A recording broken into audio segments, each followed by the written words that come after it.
এই হচ্ছে আমাদের কলকা ডিজাইনের মধ্যে শাড়িটা, যেটা ফুল অফ শাড়িতে এমব্রয়ডারি ওয়ার্কার শাড়ি, কাতানের কাজ করা।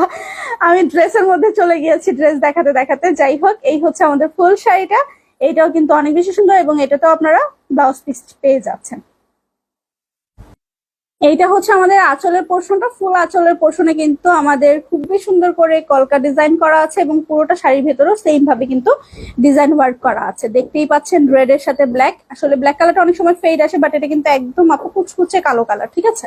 এই হচ্ছে আমাদের ফুল শাড়িটা এবং প্রত্যেকটারই কিন্তু ব্লাউজ পিস যেহেতু থাকছে, এটার সাথেও আপনারা ব্লাউজ পিস পেয়ে যাচ্ছেন। সো আপনারা চাইলে কিন্তু এখান থেকে ব্লাউজ বানাতে পারেন। আর আমি যেটা মনে করি আসলে কাতান শাড়ি হোক বা অন্য যে কোনো শাড়ি, এইভাবে হচ্ছে ব্লাউজ পিস কাটলে আসলে আমার কাছে মনে হয় শাড়িটা ছোট হয়ে যাচ্ছে, কুচি কম উঠতেছে। আমার সব থেকে যেটা পছন্দ, অনেকগুলো কুচি উঠবে এবং শাড়ির আঁচলটা আমি একটু বড় রাখবো। তো সেক্ষেত্রে আমি যেটা করি, আমি সবসময় আলাদা ব্লাউজ পিস ইউজ করি, শাড়ি থেকে কখনো কাটি না। আমার কাছে ভালো লাগে না শাড়ি থেকে কাটতে। আপনারাও কিন্তু এটাও করতে পারেন। এছাড়া আপনাদের যদি মনে হয় যে না আপনারা শাড়ি কেটে করবেন, তাহলে শাড়ি থেকেও কেটে নিতে পারেন।